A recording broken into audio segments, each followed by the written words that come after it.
રમાભાઈ મેવાભાઈ, ગામ ચલવાડાના વતની છું. લગભગ છેલ્લા ઘણા સમયથી મારા ગામની અંદર દારૂ વેચાય અને લગભગ હમણાં પણ ભૂતકાળમાં એક 25 લાખનો વિદેશી દારૂ પકડાણો હતો. હિટલિસ્ટમાં તો છે જ મારું ગામ, બરાબર.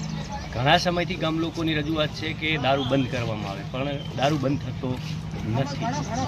અત્યારે જે દારૂ પીવાથી જે લોકોને ત્રાસ છે એમાં આ મહિલાઓ બધી ભેગી થઈ છે, એમને એમના પતિઓ દારૂ પીને હેરાન કરે છે, બહુ હેરાન કરે છે. આના માટે લગભગ ઘણી વખત મૌખિક રજૂઆત કરવામાં આવી છે પોલીસમાં, બીજેથી છે, પણ એની કોઈ કાર્યવાહી થતી નથી.